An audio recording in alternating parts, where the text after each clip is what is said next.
So let me see. We have started the next.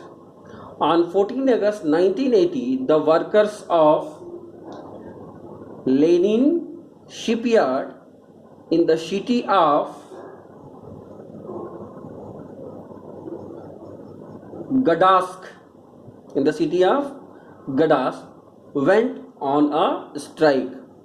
तो 14 अगस्त 1980 को क्या होता है कि जो लेनिन शिपयार्ड है, लेनिन जो जहाज कारखाना है, शिपयार्ड माने जहाज कारखाना, तो लेनिन शिपयार्ड का जो जहाज कारखाना है वहाँ के जो मजदूर हैं वो कहाँ चले जाते हैं? हड़ताल पर चले जाते हैं. स्ट्राइक माने हड़ताल पर चले जाते हैं. The shipyard was owned by the government. और ये शिपयार्ड किसका होता है? ये जहाज का कारखाना किसका होता है? सरकार का होता है. In fact all the factories and big property of Poland were owned by the government. और चीज क्या आपका बताया, ये जो जहाज का कारखाना तो सरकार का ही था, और भी जो भी फैक्ट्रीज थी या कोई बड़ी प्रॉपर्टी थी जो है पोलैंड में, वो सब सरकार के अधीन थी. The strike began with a demand to take back a crane operator, a women worker who was unjustly dismissed. अब ये क्यों होता है? ये स्ट्राइक या आंदोलन या हड़ताल क्यों होता है कि जो इस शिपयार्ड में एक क्रेन ऑपरेटर होता है और एक वुमेन वर्कर होती है, इन दोनों को जो है नौकरी से गलत ढंग से निकाल दिया जाता है. और उसी के एवज में ये जो शिपयार्ड के जो लेबर हैं, लेनिन शिपयार्ड के जो लेबर हैं, वो क्या करते हैं? हड़ताल कर देते हैं. The strike was illegal because trade union. The strike was illegal because trade unions, independent of the ruling party, were not allowed in Poland. अब सरकार के हिसाब से सरकार कहती है कि ये स्ट्राइक क्या है? इनलीगल है. क्यों इनलीगल है? क्योंकि वहां जो ट्रेड यूनियन है वो independent of the ruling party they are not allowed. तो ये जो वहां की ये जो ट्रेड यूनियन है जो वहां का, वो ट्रेड यूनियन जो है, उस ट्रेड यूनियन को स्ट्राइक करने की इजाजत नहीं है पोलैंड में. तो वहां के गवर्नमेंट के अनुसार जो हड़ताल करने की इजाजत जो है, देश में जो शासक दल से अलग किसी स्वतंत्र मजदूर संघ जो ट्रेड यूनियन है उसको अनुमति नहीं देता है. माने वहां की सरकार ट्रेड यूनियन को ऐसा कोई भी अधिकार नहीं देती है कि वो हड़ताल पर जाएं. As the strike continued, a former electrician of the shipyard. तो एज द स्ट्राइक कंटिन्यूड, जैसे जैसे जो है हड़ताल जो है जारी रहती है, माने हड़ताल चलती है, तो जो एक जो है इलेक्ट्रीशियन है, उसी कंपनी का एक इलेक्ट्रीशियन है, वो इलेक्ट्रीशियन भी जो है उस हड़ताल में शामिल हो जाता है. इसका नाम है लेक वालेसा. तो लेक वालेसा क्या है? ये भी उस लेनिन शिपयार्ड का जो है इलेक्ट्रीशियन है, वो भी इस स्ट्राइक को ज्वाइन करता है. He was dismissed from the service in 1976 for demanding higher pay. और उसको भी निकाल रखा है 1976 में. उस इलेक्ट्रीशियन को भी उस लेनिन शिपयार्ड ने निकाल रखा है. क्यों?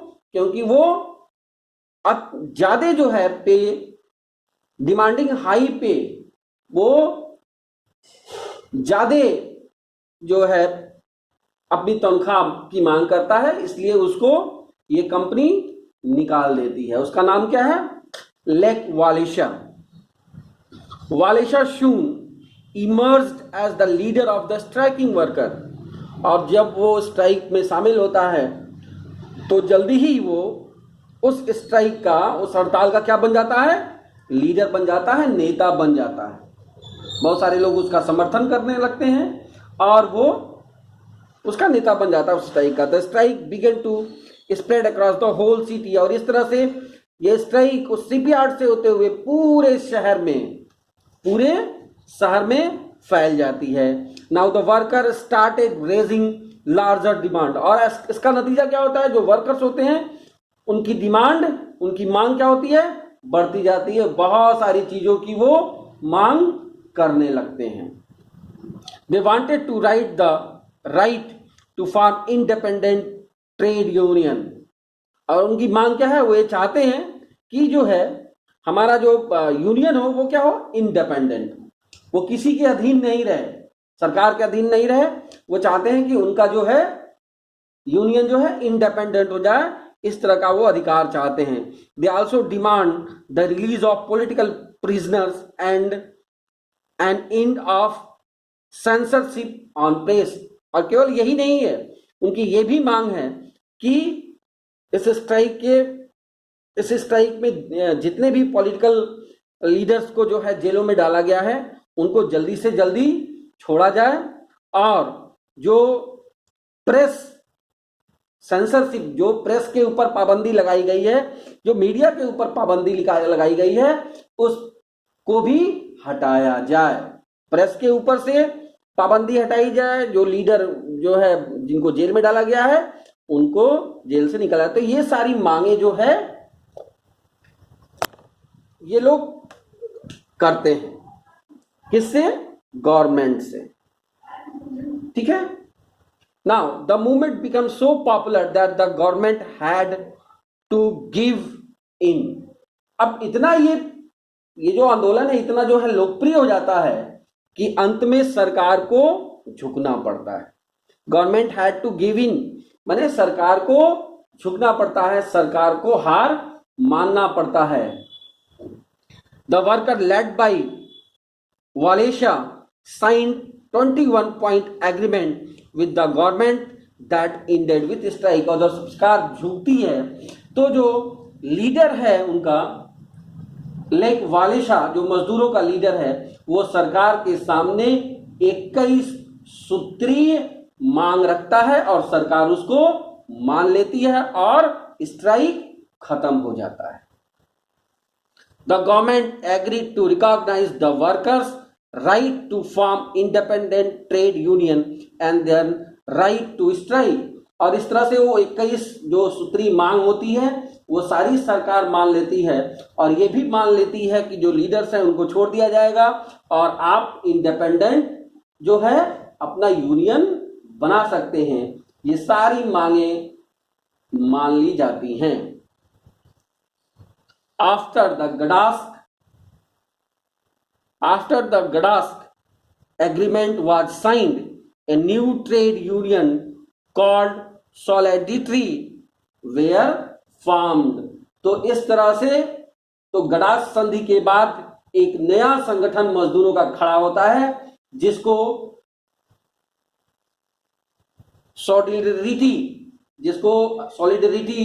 अंग्रेजी में कहा जाता है और इसका हिंदी का मतलब होता है सॉलिडरनोस्क इसको बोलते हैं। एक नया संगठन बनता है मजदूरों का। It was the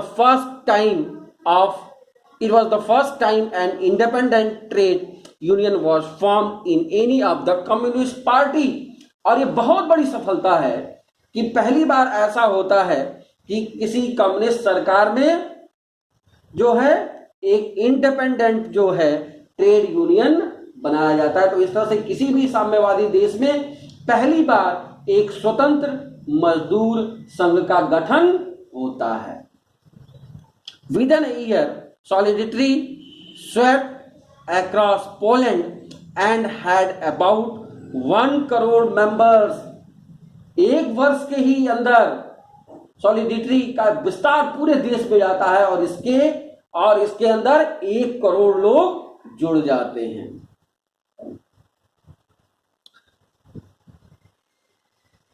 Revelations of widespread corruption and mismanagement in the government made matter worse for the ruler और सरकार का जो कुप्रबंधन होता है और भ्रष्टाचार की व्यापकता के किस्से सभी लोगों के सामने आने लगते हैं और इससे सत्ता में जो लोग बैठे हैं, the government led by General Jaruzelski grew anxious and imposed material law in December 1981। तो इस तरह से 1 करोड़ जो है लोग इस इंडिपेंडेंट ट्रेड यूनियन से जुड़ते हैं और इस तरह से सरकार के कुप्रबंधन और भ्रष्टाचार की व्यापकता के किस्से सामने आने से सत्ता में बैठे लोगों की परेशानियां बढ़ जाती हैं। हर जगह से ऐसा कमेंट होता है कि यहाँ ये भ्रष्टाचार हो रहा है, यहाँ ये जो है मिसमैनेजमेंट हो रहा है, तो ये धीरे धीरे सरकार के सामने आने लगती है। किस सरकार के? वही जो सरकार वहां की थी। कौन थी सरकार वहां की? Polish United workers party. ये इस सरकार के सामने वहां की भ्रष्टाचार और ये सारी चीजें वहां उनके सामने आने लगती है। तो जो जनरल जारूलेस्की होते हैं वहां, जनरल जारूलेस्की के नेतृत्व वाली सरकार क्या होती है? एकदम बौखला जाती है और उसके नेतृत्व में 1921 में मार्शल लॉ पोलैंड में घोषित कर दिया जाता है। Yes, the government led by General Jaruzelski grow anxious and impose material law. Material का मतलब होता है मार्शल लॉ। तो इससे बौखलाए जो वहां का जो गवर्नर होता है, वहां का जो जनरल होता है जारूलेस्की, वो जो है मार्शल लॉ घोषित कर देता है। Thousand of solidarity members were put in prison और हजारों जो इंडिपेंडेंट ट्रेड यूनियन के मेंबर्स हैं उनको जेलों में डाल दिया जाता है। Freedom to organise, protest and express opinions were once again taken away. और फिर क्या होता है? जो मीडिया की आजादी है या जो मीडिया को अधिकार दिए जाते हैं, जो प्रेस को अधिकार दिए गए हैं, ठीक है, वे सारे ले लिए जाते हैं। अभिव्यक्ति की जो आजादी है, विरोध करने की जो आजादी है, जो मीडिया की आजादी है, वो सारा दोबारा इस मार्शल लॉ में वापस कर लिया जाता है।